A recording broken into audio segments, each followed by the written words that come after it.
Bien-aimés, frères et sœurs dans le Seigneur, que la grâce du Tout-Puissant repose sur chacun de vous. Je salue chacun de vous en particulier dans le nom qui est au-dessus de tout nom, le nom de la rédemption, le nom qui mérite d'être loué, d'être glorifié, le nom de la rédemption, le nom du Seigneur et Sauveur Jésus-Christ. Et je vous souhaite de tout cœur que le Seigneur puisse faire de vous de véritables disciples de Jésus-Christ et que vous puissiez recevoir avec joie la parole de Dieu qui est plantée dans vos cœurs et qui peut sauver vos âmes. Ainsi, quelle que soit votre communauté, quelle que soit votre coloration spirituelle, il y a beaucoup de communautés sur la terre, il y a beaucoup de tendances spirituelles, mais tout cela n'est pas la volonté de Dieu. Dieu n'a qu'une seule église, et c'est l'église où il est l'architecte, le fondateur, là où le Seigneur a dit que sur ce roc, moi Jésus, je bâtirai mon église, et que même les portes du séjour de mort ne peuvent rien contre cette église.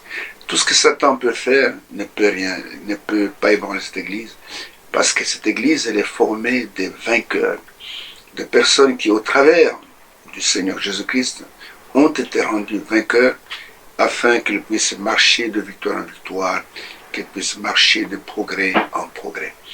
Ainsi que le bénisse, et je vous dis merci pour l'attention que vous portez à ces émissions. Merci pour vos soutiens, tant spirituels, vous priez pour nous, que Dieu bénisse, et pour vos dons que vous faites pour que nous puissions continuer à faire ces émissions, que Dieu vous bénisse, et tout ce que vous faites pour l'œuvre de Dieu, que Dieu puisse vous récompenser, vous remettre en centuple. Aimez Dieu, aimez sa parole, et quand vous aimez Dieu, Dieu ne manquera pas de vous révéler des choses cachées aux sages et aux intelligents, et qu'il a réservé uniquement aux petits-enfants. Il y a des gens qui pensent qu'ils sont très intelligents, il y en a qui écoutent la parole de Dieu avec, si je peux dire, leur propre compréhension des Écritures. Nous ne voulons pas cela. Dieu est le seul interprète de sa parole.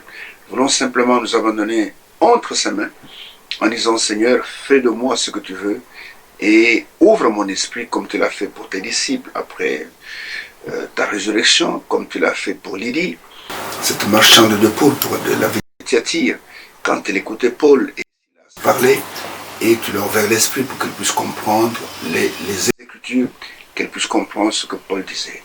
Et dans ces temps de la fin, les temps sont tellement mauvais que nous avons besoin que le Seigneur même puisse venir nous éclairer, qu'il ouvre notre intelligence, qu'il nous donne la sagesse de comprendre ce que disent les Écritures et surtout de savoir en quel temps nous vivons et quelle est la parole de Dieu révélée pour cette heure. Ainsi, quel que soit l'endroit où ces émissions vous atteignent, que vous soyez sur le continent africain, que vous soyez sur le continent européen, que vous soyez sur le continent américain, que vous soyez en Asie, que vous soyez, c'est pas moi, au Proche, au Moyen-Orient, que vous soyez n'importe où, dans n'importe quel pays, Dieu n'est pas un ségrégationniste sur le plan mondial. Dieu, il aime ses enfants, il a des enfants sur tous les continents. Et quand l'enlèvement interviendra, vous serez surpris de voir que les gens viendront de tous les continents et seront attablés, comme cela dit dans Matthieu 11, verset 8, c'est bonne mémoire, et ils seront assemblés, et donc avec Abraham, Isaac, Jacob et tous les patriarches. Et j'espère que vous y serez aussi. Frère Branham avait l'habitude de chanter un cantique, je suis l'un d'eux. J'espère aussi que tu es l'un d'eux. Et moi aussi, je suis l'un d'eux. Et je crois que je serai là ce jour-là. Ainsi, Dieu vous bénisse. Donc, cramponnez-vous dans vos fauteuils. Prenez de quoi écrire. Parce que dans ces émissions, nous vous disons rien que la vérité. Et sans la vérité, vous allez marcher simplement dans les ténèbres. À la loi et au témoignage, souvenez-vous, Ésaïe chapitre 8, verset 20. À la loi au témoignage. Et si l'on ne parle pas ainsi, le peuple va demeurer dans les ténèbres. Il sera errant, il sera affamé, il va lever les yeux vers le ciel, regarder vers la terre, tout ne sera que ténèbres. Il va maudire son roi, il va maudire son Dieu. Ainsi que Dieu vous bénisse. Pendant qu'encore une fois, nous allons nous confier en lui. Et merci de prier pour moi, parce que ce n'est pas une tâche facile de pouvoir vous dire la vérité, et parce que le monde est plein de mensonges. Mais si vous trouvez quelqu'un de la vérité, il faut l'aimer, il faut prier pour lui. Que Dieu bénisse, pendant qu'une fois nous allons nous tourner vers lui. Il est la seule source de vérité. Il est la vérité elle-même. Et qu'il puisse nous parler, qu'il puisse nous guider, qu'il puisse nous corriger, qu'il puisse nous montrer le chemin qui mène à à l'éternité.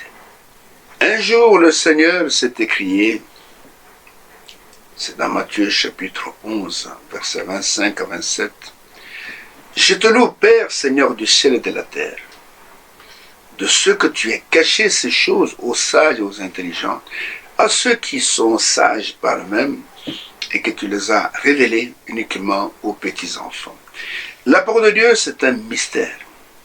La parole de Dieu, elle est voilée pour les uns et elle est révélée pour les autres. Souvenez-vous que quand Pharaon a décidé de poursuivre Israël, quand Israël sortait de l'Égypte avec Moïse, et que Pharaon, voyant son fils aîné étant mort, et Pharaon a voulu se venger, et quand Israël a vu le troupe de Pharaon qui venait derrière eux, et qu'Israël a eu peur, le Seigneur a dit à Moïse, dit au peuple de se calmer, qu'il se retourne, qu'il regarde cette armée qui vient, et dis-leur que c'est la dernière fois qu'ils les voient parce qu'ils ne les verront plus. Alors quand il a dit qu'est-ce qu'il a fait, la colonne de feu qui était devant pour conduire les enfants, c'était la nuit, conduisant Israël, est allée derrière et s'est placée entre le camp d'Israël et le camp des Égyptiens. Et cette colonne, elle était d'un côté, elle éclairait les enfants d'Israël pour continuer à marcher, et de l'autre côté, c'était les ténèbres les plus profondes, à tel point que Pharaon ne savait plus comment avancer. Donc, des ténèbres, même à 1 mètre, tu ne voyais pas. Et c'est ainsi que Pharaon a été retenu, jusqu'à ce que les enfants d'Israël aient traversé la mer Rouge. C'est après seulement que la colonne de feu est partie, et Pharaon s'est englouti sur le même chemin, mais il est mort.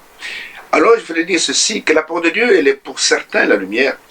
Comme David disait dans le psaume 119, verset 105, « Ta parole est une lampe à mes pieds, une lumière sur mon sentier. » Et il est écrit dans le même psaume aussi, 119, verset 130, que la révélation de tes paroles est claire. Elle donne de l'intelligence aux simples. Ainsi, parfois quand nous parlons, comme Paul disait, nous sommes une odeur de vie pour les uns, et nous sommes une odeur de vie, de mort pour les autres. Et il y a pour certains, nous sommes une grande bénédiction. Pour les autres, quand ils nous voient parler, ils ne font que blasphémer dans leur cœur et dans leur bouche même, et parce qu'ils ne sont pas été prédestinés à la vie. Si tu as été prédestiné à la vie, tu aimerais nos émissions, parce que nos émissions sont basées uniquement sur la parole de Dieu. Si tu n'aimes pas nos émissions, comme la Bible dit dans 1 Corinthiens chapitre 16, verset 22, « Si quelqu'un n'aime pas le Seigneur, qu'il soit anathème, qu'il soit maudit. » Nous ne voulons pas maudire quelqu'un, mais nous disons des choses telles qu'elles sont, parce que le royaume de Dieu n'est pas réservé à tout le monde. Il y en a qui ont accès, il y en a qui n'ont pas accès. Il y en a qui sont réservés, enchaînés, donc pour la perdition, et ne verront jamais le chemin du salut.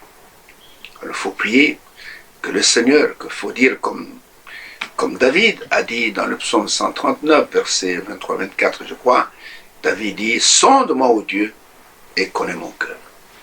Éprouve-moi et connais mes pensées.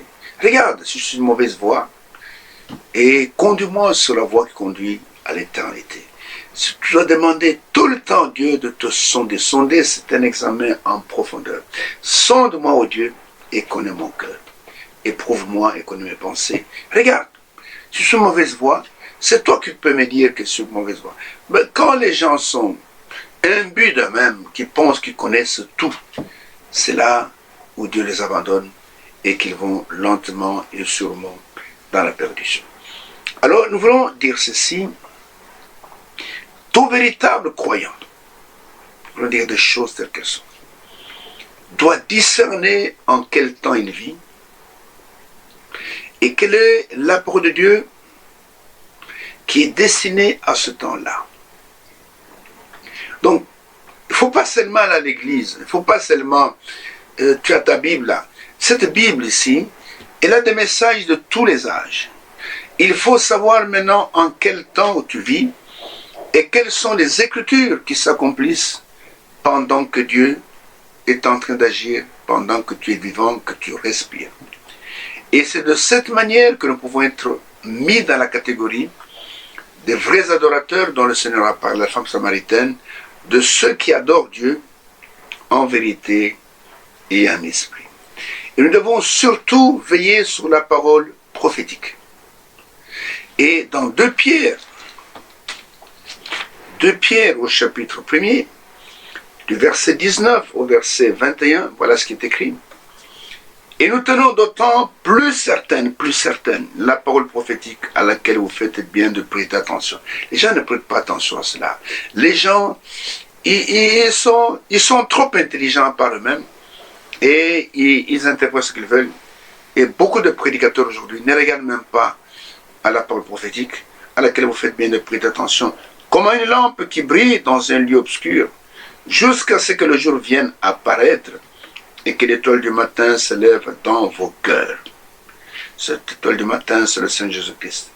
Sachez tout d'abord vous-même qu'aucune prophétie de l'Écriture ne peut être un objet d'interprétation particulière.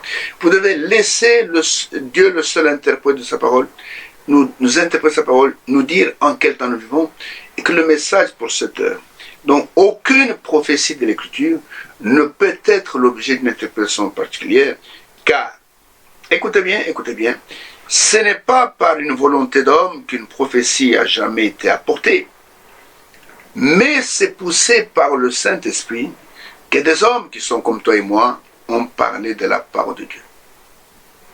Que des hommes qui sont nés comme nous, Dieu les a utilisés pour parler de la part de lui et nous dire les choses cachées que le monde ne peut pas recevoir. Et pour notre temps, Dieu aussi nous a suscité un prophète. Dieu a promis de nous envoyer un prophète de la carrure de la tempe d'Élie. Ne prenez pas ces choses à la légère. Ne pensez pas que je suis un fanatique d'un homme. Non. Je vous dis des choses vraies.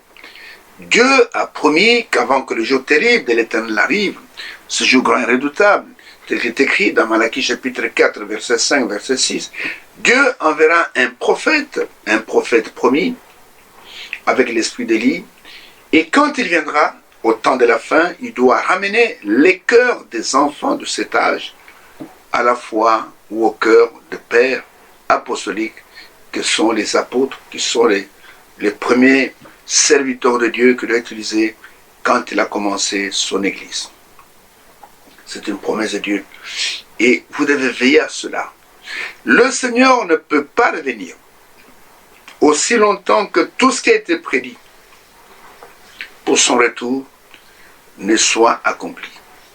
Et avant que ce jour terrible, ce jour de colère, nous avons vu cela, et que puisse arriver, avant que l'enlèvement ne puisse entrer en scène, Dieu a promis sur la terre un ministère puissant, avec une parole puissante, avec des signes puissants, et qui va venir pour rétablir la foi, parce que pendant les siècles, les dénominations, les églises des hommes ont piétiné la parole de Dieu.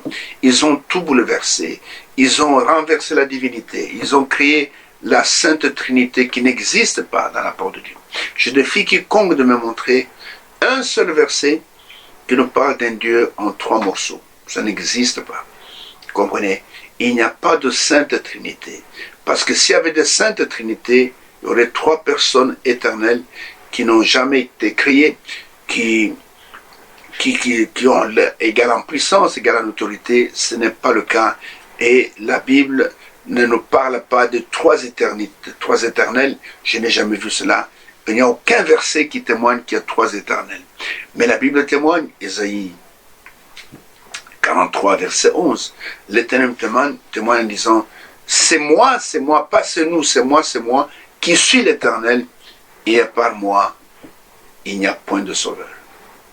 Vous comprenez? À part moi, il n'y a point de sauveur. Donc, c'est moi qui suis l'Éternel, et à part moi, il n'y a point de sauveur. Donc, le grand Yahweh se présente dans l'Ancien Testament comme étant l'unique sauveur. Mais quand l'enfant Jésus est né à Bethléem, le jour de sa naissance dans Luc chapitre 2, et que cet enfant était né, l'ange qui est descendu dit au berger, ne craignez point, je vous annonce une très bonne nouvelle. Voici, aujourd'hui, dans la ville de David, il vous est né un sauveur, qui est le Christ, qui est le Seigneur. Donc, le sauveur, qui était le grand Yahweh, est devenu un homme. Et la Bible dit, au commencement était la parole, et la parole était Dieu, la parole était avec Dieu. C'est Jean, chapitre 1, verset 1 jusqu'au verset 4. Et écoutez, la parole était Dieu, et la parole était avec Dieu. Et toutes les choses ont été faites par elle. Et rien de ce qui a été fait n'a été fait sans elle. En elle, dans cette parole, était la vie, était la lumière des hommes. Et au verset 14, Jean 1, verset 14, elle dit, et la parole a été faite chair. C'est-à-dire que Dieu est devenu un homme, à moins que vous soyez aveugle, à moins que, quand vous lisez ça, un voile est jeté sur vos yeux, la parole a été faite chair, elle habitait parmi nous, pleine de grâce. Nous avons contemplé sa gloire comme la gloire du Fils unique venu du Père. Et Jésus était le Fils unique du Père, il n'était pas le Fils unique de Marie. Il était le fils aîné de Marie. C'est une grande différence. Il était le fils unique du Père, mais il était le fils aîné de Marie parce que Marie a eu d'autres enfants. Et n'en déplaise à ceux qui veulent maintenir l'obscurité ou l'obscurantisme parmi eux qui pensent que maintenant que c'est pas moi. Jésus, Marie, non, Marie a eu d'autres enfants. Dans tous les évangiles, on vous dit que Marie allait chercher Jésus avec les frères et les sœurs de Jésus. On dit à Jésus, voici ta mère et tes frères sont venus. Vous lisez ça dans la Bible. Comment vous ne comprenez pas ça? C'est que vous êtes vraiment prédestiné au royaume des ténèbres. Et Jésus disait, qui est mes frères, qui sont mes frères, qui est ma mère? C'est celui qui écoute la parole et qui la garde. Alors nous voyons que le Seigneur est devenu un homme. Il est devenu un homme pourquoi? Parce qu'il fallait un homme avec un corps de chair, avec du sang, un plus proche parent, afin qu'il puisse accomplir l'œuvre de la rédemption. Parce qu'il fallait un plus proche parent pour sauver l'homme. Ainsi, si vous ne veillez pas sur la parole prophétique, vous ne saurez pas ce que Dieu fait dans votre temps. Et nous avons vu cette parole, et nous avons reconnu, c'est comme les mages qui étaient en Orient. Ils veillaient sur la parole prophétique. Et quand ils ont vu cet astre paraître dans les cieux, et que les étoiles se sont alignées, ils ont compris qu'il y a le Messie était né là, on va dire en Israël. Et ils ont tout abandonné, ils sont montés sur des chameaux, ils ont voyagé pendant 2 ans pour atteindre la Palestine. Ils sont venus, et quand ils sont arrivés à Jérusalem, ils ont posé une question qui a troublé tout le monde. Où est le roi des Juifs qui vient de naître? Nous avons vu son étoile. Nous veillons sur la parole prophétique en Orient, nous sommes venus pour l'adorer. Et ainsi nous voyons que nous qui veillons sur les paroles prophétiques, nous avons vu que Dieu a accompli sa parole promise dans Malachie chapitre 4, verset 5, verset 6. Et Dieu est fidèle. Et Dieu l'a confirmé. C'est cet homme qui est né dans les montagnes de Kentucky. Et quand on déplaise aux détracteurs qui pensent que nous sommes en train de glorifier un homme, nous glorifions Dieu au travers de cet homme. Et nous voyons que Dieu l'a équipé depuis sa naissance. Il a commencé à entendre la voix audible de Dieu depuis qu'il avait 2 ans ou 3 ans. Et il a commencé à avoir des visions. Et le jour de sa naissance, la colonne de feu était là, visible. Les gens ont vu. Vous pouvez critiquer tout cela, mais faites attention de blasphémer contre le Saint-Esprit. Parce que si vous blasphémez contre le Saint-Esprit, c'est-à-dire vous blasphémez contre ce que Dieu fait dans notre temps, par le Saint-Esprit, vous sera pardonné, ni dans ce siècle, ni dans le siècle futur, parce que vous allez signer votre arrêt de mort. Tous ceux qui ont essayé de s'opposer à cet homme, je vous ai parlé de cette jeune fille qui avait étudié avec lui, et qui est venue, qui a dit, écoutez, la légende de cet homme, de ce William ici, même ma vache favorite ne peut pas manger ça. Et elle est morte. Vous comprenez, ce garagiste qui lui a dit, écoutez, Billy, tu viens dans mon garage, c'est bien, mais ne viens pas avec ta religion dans mon garage. Le même jour, elle a été écrasée par un camion.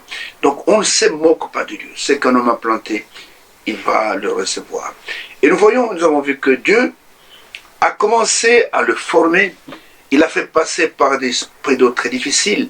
Il a perdu, en l'espace de quelques mois, il a perdu son père en 1936, il a perdu son frère, il a perdu une belle-sœur, il a perdu sa femme, il a perdu son bébé, et il a pensé que c'était Dieu vraiment était en train de le punir.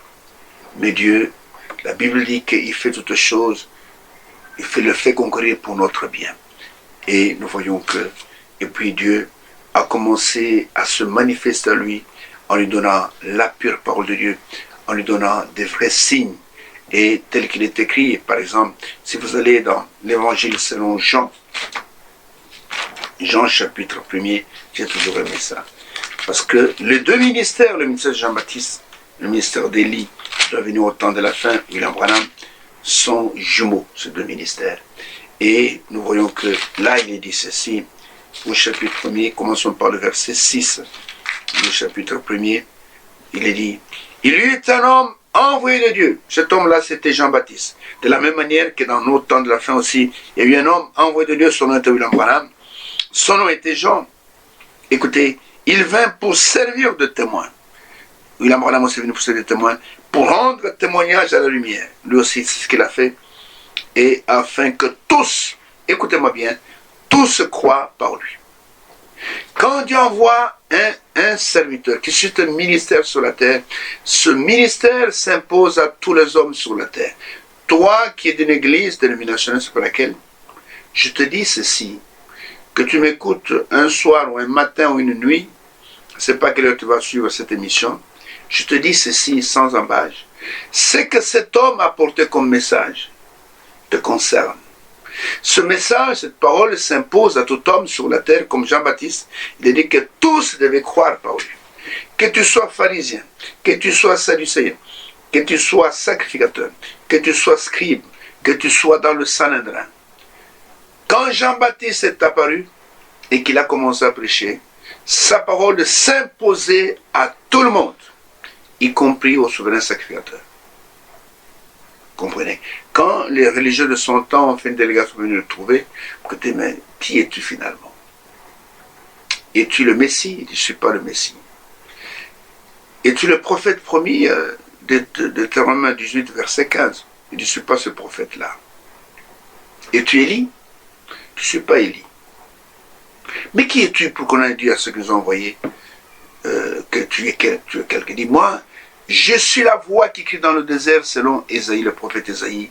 Et nous voyons que, mais qu'est-ce qui s'est passé? Dieu a accompli sa parole, comme Ésaïe le dit dans Ésaïe 53, qui a cru à ce qui nous était annoncé. Et dans notre temps, c'est la même chose. Qui a cru à ce qui nous était annoncé? Que Dieu nous enverrait un prophète selon la table d'Élie. Personne ne croit à ça. Mais personne, tout le monde se croit intelligent. Et quand Jésus est venu aussi, la Bible dit qu'il s'est élevé devant lui comme une faible plante, comme un rejeton qui sort d'une terre desséchée. Il n'avait ni beauté ni éclat pour attirer nos regards. Et pourtant, il était venu pour nous racheter la malédiction du péché. C'est de nos péchés, de nos souffrances qu'il s'est porté, qu'il a porté. Et nous voyons que, ici il est dit, et Jean-Baptiste, il n'était pas la lumière, mais il parut pour en témoigner de la lumière. Écoutez, verset 9, cette lumière était la véritable lumière, qui en venant dans le monde, écoutez, éclaire tout homme. De la même manière, aujourd'hui, la lumière qui est venue au travers du message du temps de la fin, elle est venue pour éclairer tout homme sur la terre. Tous les religieux doivent fermer leur bouche et écouter ce que Dieu nous a dit dans cette heure. Si vous ne le faites pas, il y a une malédiction qui va tomber sur vous. À moins que vous soyez prédestiné à la perdition. Alors nous voyons que cet homme, que vous le vouliez ou pas, Dieu l'a envoyé avec un message pour que ce message soit imposable à tout homme sur la terre. Quelle que soit la tribu, quelle que soit la race, que vous soyez la race blanche, la race noire, la race jaune, la race pomme rouge, les Indiens des États-Unis, ce message, cette parole, elle s'impose à tout homme sur la terre. Et Dieu l'a confirmé par des signes, par des miracles. Ce temps-ci, nous sommes en train de voir tout cela, ce qui lui est arrivé, et comment Dieu a permis parfois qu'il puisse parler et certaines choses arriver, parce qu'il était le porte-parole de Dieu, le porte-étendard pour ce temps-là que nous vivons. C'est vrai qu'il y a des gens qui en ont fait leur idole, leur Dieu, mais il n'était pas Dieu. Je ne sais pas comment vous le pourrez aujourd'hui. Il était un homme. Et comme Jacques le dit, il était un homme de la même nature que nous. Il a parlé, le ciel s'est fermé pendant 3 ans et demi, il n'y avait pas de pluie. Il a encore parlé, le ciel a donné de pluie. Et il n'était pas Dieu. Il était un homme de la même nature que nous. Alors nous voyons que il y a des dates que nous retenons pour nous, qui croyons ce message. Et l'une des dates les plus importantes, c'est le 11 juin 1933. Pourquoi? Parce que ce jour-là, que Dieu va parler devant la multitude. Il y avait 4000 personnes sur la rive qui étaient venues assister à un service de baptême biblique au nom du Seigneur Jésus-Christ. Pas dans les titres Père, Fils et Saint-Esprit. Si tu es baptisé dans ce titre-là, tu n'es même pas baptisé du tout, parce que la Bible dit que le nom du Seigneur doit être invoqué sur vous. Acte chapitre 2, verset 21. C'est lui qui invoquera le nom du Seigneur sera sauvé. Alors quand tu viens, on te baptise au nom du Père, du Fils. Le Père n'est pas un nom, Fils n'est pas un nom, Saint-Esprit n'est pas un nom. Ce sont les attributs de Dieu. Il est saint et il agit en tant que Père, il agit en tant que Fils. Mais quand il est venu pour nous sauver, il apporte un nom. Et ce nom, c'est le Seigneur Jésus-Christ. Alors le 11 juin 1933, Dieu va faire une déclaration terrible, cette fois en public. Souvent il se manifesta à ce jeune homme seul. Mais là, la colonne de feu sera visible. À peu près 4000 personnes qui étaient sur la berge. Et cette voix qui va retentir, et lui qui était dans l'eau, la voix lui dit, lève les yeux, regarde au-dessus. Et quand il a levé les yeux, il a vu la colonne de feu était là. Et de cette colonne de feu, une voix est sortie, comme cela a été le cas pour Moïse devant le buisson ardent, comme cela a été le cas pour Saul de Tarse sur le chemin de Damas. Et la voix lui dit, de même que Jean-Baptiste a été envoyé comme précurseur pour la première venue de Jésus-Christ, ainsi toi tu envoies avec un message, c'est la première fois que le mot message est prononcé, qui sera précurseur de la seconde venue de Jésus-Christ. C'est une date importante pour nous. Et nous voyons que à partir de cette date-là, Dieu va de plus en plus confirmer ce jeune homme. Selon ce qui est écrit dans Ésaïe 44. Ésaïe chapitre 44. Nous rappelons toujours ces choses. Ésaïe chapitre 44. Voilà ce qui est écrit dans Ésaïe chapitre 44. Je lis verset 25 et verset 26, la première partie. Et l'Éternel déclare, j'anéantis le signe des prophètes de mensonges. Et je proclame insensés les devins, je fais reculer les sages, et je tourne leur science en folie. Écoutez maintenant verset 26. Je confirme la parole de mon serviteur, et j'accomplis ce que prédisent mes envoyés. Quand Dieu envoie quelqu'un, il n'abandonne pas seul. Dieu, il accomplit cette parole qu'il a mis en lui, et il accomplit ce qu'il prédit, afin de montrer que cet homme que vous voyez devant vous n'est pas venu de lui-même, mais c'est moi qui l'ai envoyé. D'ailleurs, à l'âge de 7 ans, le Seigneur a parlé à ce jeune homme, il avait 7 ans, dans un tourbillon, qui est venu dans un arbre qu'on appelle peuplier, et là il lui a dit, ne bois pas, ne fume pas, ne suis pas ton corps d'aucune manière, car quand tu seras grand, j'ai une œuvre grandiose à faire au travers de toi. Dieu sanctifie toujours les vases qu'il utilise. Dieu n'utilise pas des pécheurs, Dieu n'utilise pas des incrédules. Alors nous voyons que, il dit, j'ai confié la parole de mon serviteur et j'accomplis ce que prédisent mes envoyés. Et nous voyons que le Seigneur a commencé à parler à ce jeune homme par des visions, par des songes, qui étaient ainsi dit le Seigneur. Pourquoi cela? Parce que si quelqu'un est appelé à être prophète, c'est de cette manière-là que Dieu traite avec lui, selon ce que Dieu avait dit à Aaron et à sa sœur Myriam qui avait murmuré contre Moïse. Quand vous allez avec moi dans Nombre chapitre 12, regardez ce que le Seigneur déclare comme ça par le verset 6. Et regardez ce que l'Éternel déclare à Aaron, à Moïse, et plutôt à Aaron, à Myriam qui avait murmuré contre Moïse. Et il dit, écoutez bien mes paroles, lorsqu'il y aura parmi vous un prophète, c'est dans une vision que moi l'Éternel je me révélerai à lui, c'est dans un songe que je lui parlerai. Et c'est ça la manière d'agir de Dieu. Mais Frère Branham disait, si quelqu'un est appelé à être prophète, Il aura des visions, il aura des songes. Et ce sont des visions qui sont des visions ainsi dit le Seigneur.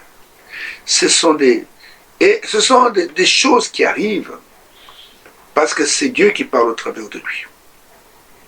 Mais nous voyons que les ecclésiastiques de son temps, quand Dieu lui montrait des choses, par exemple, il allait voir son ancien pasteur, Roy Davis, il disait, écoutez, révérend Roy Davis, je vois des choses. Dieu me montre des choses. Alors tous ces gens lui disaient que, écoutez bien, fiston, ces choses n'existent plus. Ça, c'était du temps des apôtres. Et si tu vois encore des visions aujourd'hui, et si tu crois que Dieu peut guérir avec, je sais pas moi, aujourd'hui, ce sont des mauvais esprits, ce sont des esprits, des démons qui te parlent. Et les gens lui disaient que c'est le diable qui te parle. Quand tu leur as parlé, par exemple, c'est pas moi, de certaines choses qui devaient arriver, comme l'inondation qui est arrivée à Jeffersonville en 1937, les gens se sont moqués de cela. Ils ont dit, écoutez, Billy, ces choses-là n'existent plus. C'était au début de l'Église.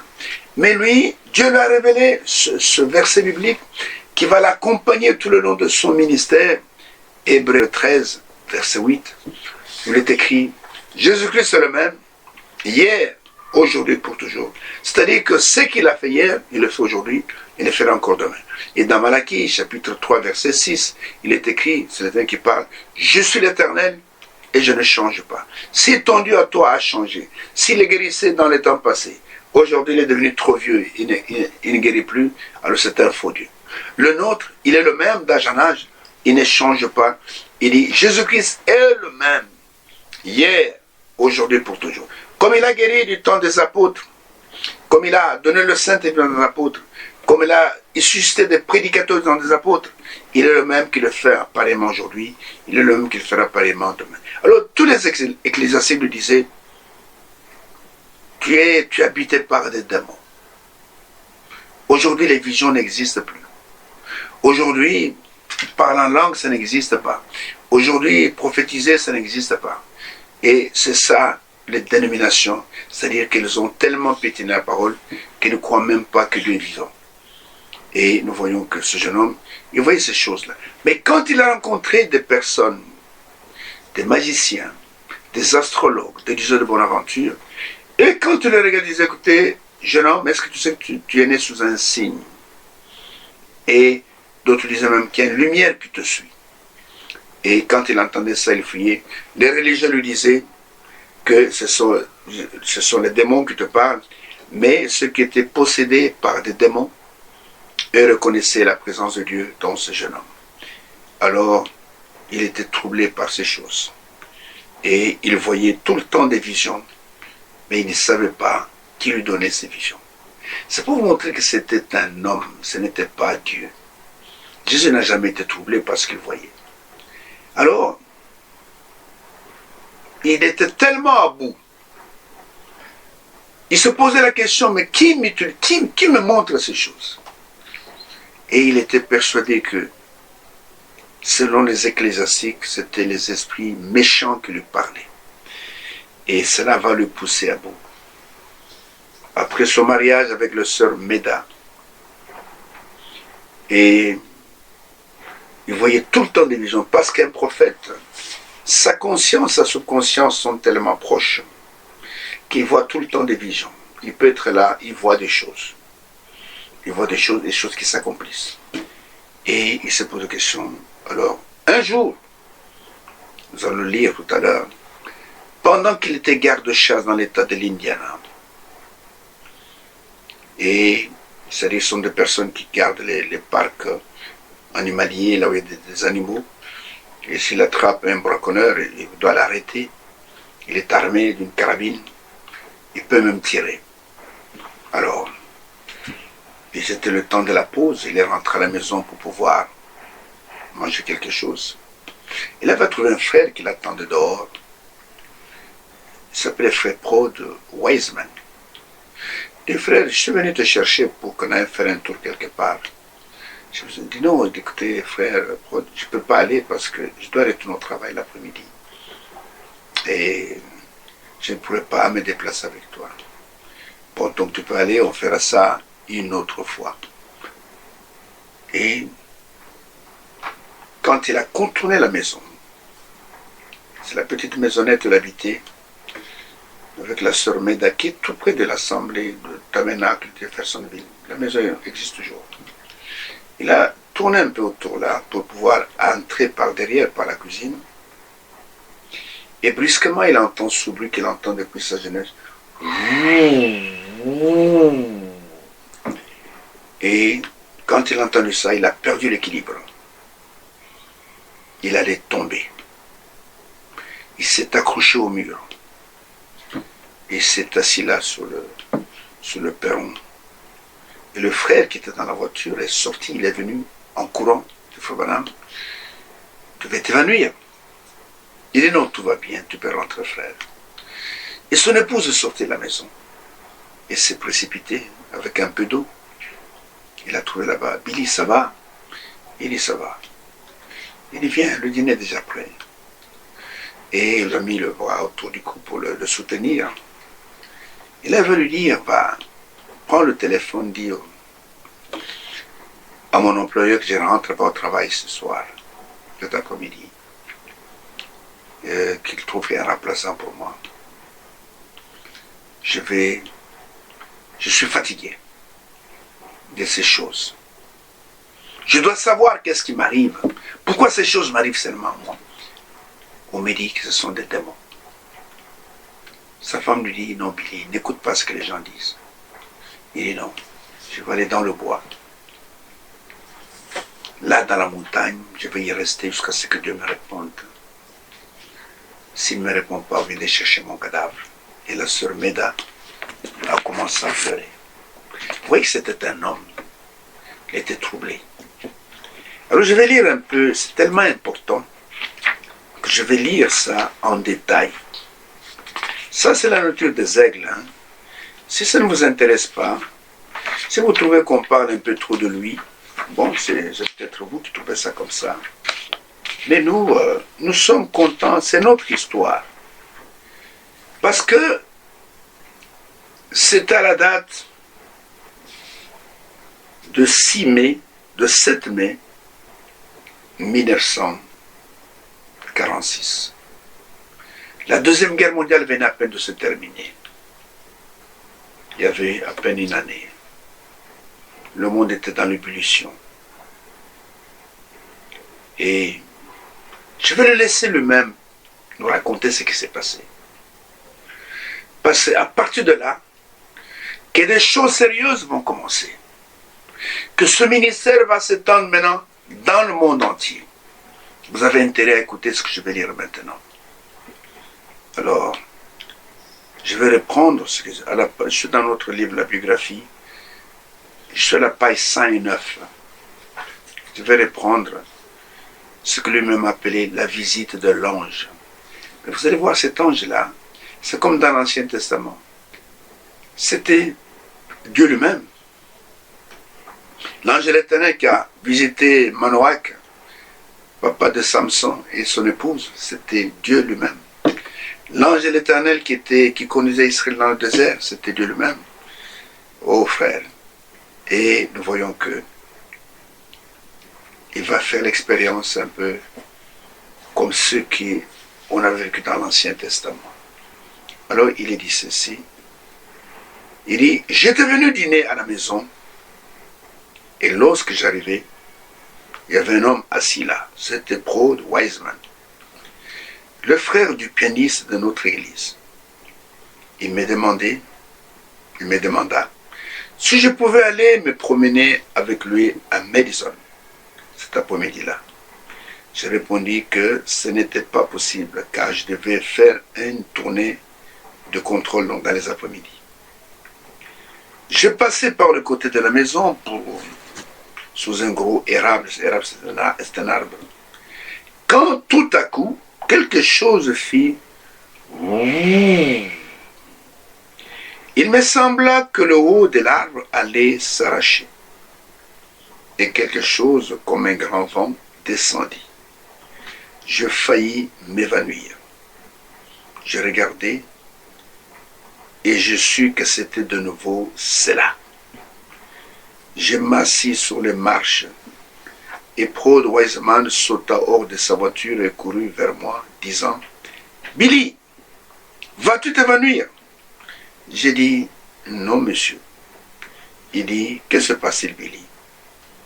Et j'ai dit « Je ne sais pas. » J'ai ajouté « Tu peux t'en aller, frère. C'est très bien, merci. » Vous voyez que lui-même dit « Je ne sais pas. » Est-ce que Jésus peut parler comme ça? Est-ce que Dieu peut parler comme ça? Lui qui connaît toutes choses.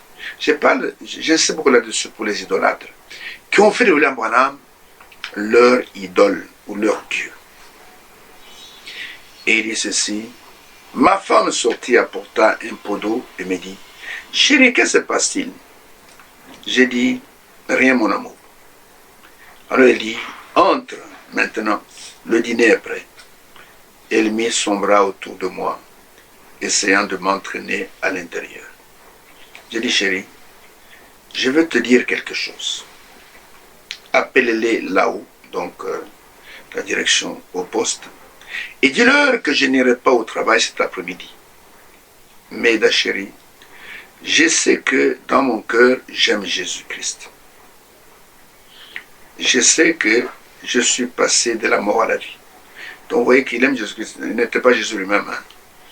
Mais je ne veux pas que le diable ait quoi que ce soit à faire avec moi. Je ne veux pas continuer comme cela. Je suis prisonnier. Tout le temps, cette chose continue d'arriver. Et ces visions qui me reviennent, il dit lui-même, je ne savais pas que c'était une vision. Je ne l'appelais pas une vision. Je ne sais pas ce que c'est, chérie. Je ne veux pas jouer avec cela. Ils me disent que c'est du diable. Et j'aime le Seigneur Jésus. Oh Billy, répondit sa femme, tu ne devrais pas écouter ce que les gens disent. Ma chérie, regarde les autres prédicateurs. J'ai dit, je n'en veux pas de cela. Cela fait 20 ans que je n'ai pas été capable de comprendre ce ministère. Cette sensation étrange et que je ne peux pas me comprendre moi-même. Je ne peux pas continuer ainsi. Il faut que je connaisse la réponse. Est-ce Dieu? Qu'est-ce que tout cela veut dire? Il faut que je sache. Je vais te quitter, toi et le bébé. Je ne reviendrai pas sans connaître la réponse. Je vais chercher Dieu avec ma Bible et la prière et j'aurai la réponse. Sinon, je ne reviendrai pas. J'ai dit, appelle-les et dis-leur que je reviendrai peut-être demain et peut-être jamais. Si je ne suis pas de retour dans les 5 prochains jours, qu'on mette un autre homme à ma place. Mesdames, je ne sortirai jamais de ce bois jusqu'à ce que Dieu me promette d'enlever cela de moi et qu'il ne le laissera jamais plus se reproduire. Et il faut même de dire, voyez l'ignorance dans laquelle un homme peut être. En fait, c'était Dieu qui agissait en lui. Mais les gens lui disaient c'était le diable. Et lui, il voulait que Dieu se débarrasse de ce qu'il a mis en lui. Alors que ces choses ont été mises en lui pour le grand ministère qui allait commencer. Et lui-même dit, en rapportant cela, voyez l'ignorance dans laquelle un homme peut être. Est-ce que Jésus pouvait parler comme ça? Mon frère idolâtre. Toi qui penses que Branham est Dieu. Est-ce que Dieu peut naviguer dans l'ignorance? C'est impossible. Il montre simplement qu'il était un être humain comme toi et moi. Il y avait des choses qui se passaient dans sa vie qu'il ne comprenait pas. Mais vous allez voir qu'il va comprendre maintenant, parce que je vais tout lire. Pour que vous puissiez comprendre que cet homme, ce n'était pas un simple prédicateur. Ce n'était pas un simple évangéliste. Ce n'était pas un simple pasteur ou un simple ceci. C'était le prophète promis pour cette heure, avec une parole promise pour cette heure. Et comme le Seigneur avait dit, que quand il enverra ce prophète, vous devez absolument l'écouter. Si vous refusez de l'écouter, vous ne ferez pas partie de l'enlèvement. Si vous voulez prendre part à l'enlèvement, vous devez croire. Et vous devez expérimenter ce message que vous écoutez dans ces émissions. Vous devez vous faire baptiser au nom du Seigneur Jésus-Christ pas dans le baptême trinitaire. Vous devez croire que Jésus-Christ est votre Dieu, l'unique Dieu, et qu'il n'y a pas de sainte trinité de personne en Dieu. Et il ne comprenait pas. Et lui, il voulait que Dieu lui enlève ça. Il dit, voyez, quelle ignorance dans laquelle un homme peut se trouver. Et cet homme-là, c'était lui. Est-ce que Jésus pouvait être qualifié d'être ignorant? Ou alors que au contraire, la Bible dit qu'il connaissait toutes choses. Qu'il n'avait pas besoin qu'on le suive sur quoi que ce soit. Il connaissait toutes choses. Vous vous souvenez quand il a dit à Simon-Pierre, m'aimes-tu plus que ceci? Et à la fin, Simon lui dit, Seigneur, tu connais toutes choses. Tu sais que je t'aime. Il connaissait toutes choses. Mais William Branham ne connaissait pas toutes choses. Il était un simple serviteur de Dieu. Et Dieu lui montrait ce qu'il voulait lui montrer. Je continue. Et je montais là-haut. Il est monté dans la montagne ce soir-là. Je retournais à cette vieille petite cabane. Le jour suivant, j'avais prié tout l'après-midi. Et je lisais là, dans la Bible, où il est dit, l'esprit des prophètes est soumis aux prophètes. Je ne pouvais pas comprendre cela. Alors il fit trop sombre dans cette vieille cabane pour lire encore. Et j'attendais là. 1 heure arriva, 1 heure du matin, puis 2 heures, puis 3 heures du matin. Je faisais les 100 pas sur le plancher. Je m'assis sur une vieille caisse et je pensais, ô Dieu, pourquoi me fais-tu ceci? Père, tu sais que je t'aime. Je ne veux pas être possédé du diable. Je ne veux pas que ces choses m'arrivent. S'il te plaît, Dieu, ne laisse jamais ces choses m'arriver. À quoi sert ma prédication et tous mes efforts si je suis dans l'erreur? Et je ne veux pas seulement moi-même en enfer, j'en égare des centaines d'autres. Je ne veux plus jamais que cela m'arrive. Voilà comment il priait. Dit tout à coup, j'ai vu une lumière vaciller dans la pièce. Oh, le Dieu de miséricorde, le Dieu qui est un secours au temps de la détresse. Je pensais que quelqu'un arrivait avec une lampe de poche ou une lampe torche. Et c'était là, juste devant moi. Un vieux poêle, donc comme une cuisinière, quoi, à tambour, se trouvait là, dans le coin. Son sommet était enlevé. Et juste là, il y avait une lumière sur le plancher. J'ai regardé tout autour. Et cette même lumière était suspendue directement au-dessus de moi. Parce qu'il a vu la lumière dans la pièce. Il se pose la question, mais cette lumière vient d'où?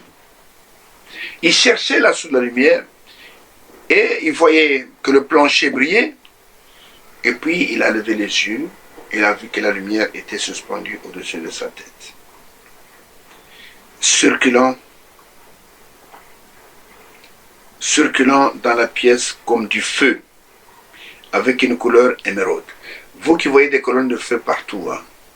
La colonne de feu, comme vous entendez, colonne de feu, ce n'est pas une lumière blanche comme la lumière d'un néon, d'un tube, non. La colonne de feu, elle a la couleur d'un feu, couleur émeraude, vert ambre, comprenez? Et donc ne prenez pas n'importe quoi, c'est la colonne de feu. C'est vraiment du feu, c'est du feu. La colonne, c'est vraiment du feu, c'est une colonne de feu. C'est pas une colonne blanche, non, non, une colonne du feu, la couleur feu. Et elle faisait chou, chou, chou. Et je pensais, qu'est-ce que cela? Maintenant, cela m'effrayait. Est-ce que Jésus pouvait être effrayé par l'infirmière surnaturelle? Non. Et j'ai entendu quelqu'un venir marchant, mais il était pieds nus. Il faisait très sombre dans la pièce, sauf juste là où cette lumière brillait. Et je vis les pieds d'un homme entrer. C'était un homme d'environ 200 livres, à peu près dans les 80 kilos. Il était de grande taille et vêtu d'une robe blanche. Son visage était lisse, sans barbe. Ses cheveux foncés flottant sur ses épaules. Le teint plus foncé, très agréable à voir. Écoutez, écoutez, écoutez. Je l'avais vu dans un tourbillon, c'est là de 7 ans. Quand tu l'avais parlé, ne bois pas, ne fume pas, ne suis pas ton corps. Je l'avais entendu me parler. Je l'avais vu sous la forme d'une lumière.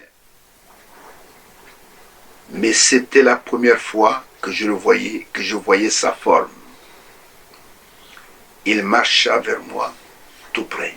C'est que la personne qui lui parlait depuis son enfance, la personne il avait entendu sa voix. Et cette personne qui s'est manifestée dans le tourbillon, il dit, c'est la première fois que je le voyais dans une forme. Et il s'est approché de moi. Je pensais que le cœur allait me manquer, allait éclater. J'étais assis là et je le regardais. Il me regarda gentiment. Et d'une voix très profonde me dit, ne crains point. Je suis envoyé par de la présence du Dieu Tout-Puissant. Écoutez, écoutez. Et quand il parla, cette voix, c'était la même voix qui me parla lorsque j'avais 2 ans. Et toujours par la suite. Je sus que c'était lui, c'était le grand Yahweh. Maintenant, écoutez la conversation. Je la dirai du mieux que je peux, autant que je sache, mot après mot, parce que je peux à peine m'en souvenir. Frère, il avait entendu sa voix. Il avait vu la colonne de feu. Le 11 juin 1933. Il la voyait sur cette colonne de feu. Mais c'était la première fois qu'il le voyait dans une forme. Dans une forme semblable à la forme d'un homme. C'était l'ange de l'Éternel. Et il dit, quand il me parla, le timbre de sa voix était le même que celui que j'ai entendu depuis l'âge de 2 ans. C'était la même voix qui me parlait chaque fois. Mais cette fois-ci, il était en face de moi. Quelle expérience surnaturelle. Dites-moi, vous qui racontez n'importe quoi. Donne-moi le témoignage de quelqu'un d'autre dans cette génération qui a vécu une telle expérience. Que Dieu a visité dans une forme d'un ange comme ça, l'ange de l'Éternel, parce que Dieu est esprit. Dieu, pour se faire voir, il prend un corps de chair, il se manifeste. Il s'est manifesté devant Gédéon. Il s'est manifesté devant Manoach. Il s'est manifesté, et c'est pas moi, devant Moïse, dans la colonne de feu. Et nous voyons que beaucoup parlent beaucoup. Mais je peux vous dire, frère, que le même Dieu qui a parlé à Moïse, le même Dieu qui a créé les cieux et la terre, le même Dieu qui a parlé au sol de Tarse, le même Dieu qui a envoyé des prophètes, c'est le même Dieu qui nous a dit dans ce temps de la fin, pour confirmer sa parole promise. Dans Malachie chapitre 4, verset 5, verset 6, il nous a envoyé un prophète puissant. Il s'est révélé à ce prophète et il lui a donné un ministère puissant et il a donné des signes puissants pour montrer que il est celui qui fait toutes choses. Il est celui qui a envoyé son serviteur afin que le monde puisse reconnaître que le soleil levant nous a visités d'en haut. Bien-aimés frères, bien-aimés sœurs, c'est bien d'être adorateur quelque part, mais c'est mieux d'être là où Dieu travaille. C'est mieux d'apporter à une communauté, c'est bien, tu es là-bas parce que tu as peur de sorciers, mais c'est mieux d'être là où la présence de Dieu est manifeste, où Dieu peut se manifester. Et voilà que cet homme, il voyait un homme, je vais te montrer d'autres exemples plus tard, où la même personne s'est présentée plusieurs fois. Ça, c'était la première fois qu'il le voyait. Après, il va se manifester plusieurs fois, dans la même forme. Et il dit, je vais raconter tous les détails. Et je vais lire ceci avant de terminer. Il dit, ne crains pas. Ça, c'est la première chose. Comme Jésus, quand il était parmi ses disciples, il disait chaque fois, après la résurrection, n'ayez pas peur, ne craignez pas. Et il dit ceci, toujours aussi calme, il me dit, je suis envoyé de la présence de Dieu Tout-Puissant pour te dire que ta naissance particulière et la vie étrange que tu as vécue avait pour but de t'indiquer que tu dois aller à travers le monde entier et prier pour les malades. Si tu amènes les gens à te croire, et si tu es sincère quand tu pries, rien ne restera devant tes prières, pas même le cancer. Tu prêcheras devant des multitudes et des milliers de gens de toutes les parties du monde viendront à toi pour la prière et pour des conseils. Tu prieras pour des rois, des autorités et des puissants. Tu prêcheras dans le monde entier. Tu te tiendras dans des salles bondées. Des gens répartiront sans pouvoir entrer. Ton assemblée de Jeffersonville deviendra une place centrale où les gens du monde entier viendront réclamer tes prières pour la délivrance. Frère, ça c'est pas moi qui le dis, c'est Dieu qui l'a dit. Malheur à la personne qui va critiquer de ces choses, parce que c'est Dieu qui lui a dit que tu vas t'arriver ces choses-là. Et l'ange va continuer à lui parler, nous allons continuer dans l'émission qui va suivre, en lui disant des choses extraordinaires. Vous imaginez, quand il a senti que cet homme qui lui parlait était son ami et pas son ennemi, il a pris confiance. Et quand il a pris confiance, nous allons voir après, il aura même le courage de pouvoir poser des questions. Et le Seigneur, dans cette forme d'ange, va lui répondre. Je ne vous raconte pas des fables habilement conçues. C'est pas une histoire inventée. Ce sont des choses qui sont réellement arrivées. Et je pose la question. Dites-moi dans votre communauté, est-ce qu'il y a de telles expériences? Votre fondateur de communauté les a vécues. Alors si Dieu l'a fait, c'est pour te montrer à toi et moi que ce message est vrai. Ce message est biblique. Ce message confirme que Jésus revient bientôt, que dans peu de temps, il paraîtra dans les airs, et que ceux qui aiment son avènement, qui sont préparés, seront simplement enlevés de la terre et les rencontreront dans les airs. Et nous allons continuer la fois prochaine, parce que le récit est long, et pour vous montrer que nous ne parlons pas pour parler, mais nous vous disons la vérité, au nom du Seigneur. Que celui qui a des oreilles pour entendre, qu'il entende. Que la crainte de Dieu vienne dans vos cœurs. Que vous puissiez savoir que Dieu nous a réellement visités et Dieu nous a réellement parlé. Et que si vous rejetez cela, vous ne prendrez pas part à l'achèvement de l'œuvre de Dieu dans notre temps. Et Dieu lui dit que les gens viendront du monde entier. Dans ta petite assemblée de Jeffersonville là, ils viendront chercher la délivrance. Ils viendront que tu pries pour eux. Et toutes ces choses sont arrivées. Nous avons des films, nous avons des images. Tout cela est arrivé. Les gens sont venus du monde entier. Il y a des guérisons terribles dans cette petite assemblée de Jeffersonville. Et au travers de son ministère, Dieu a fait des grandes choses.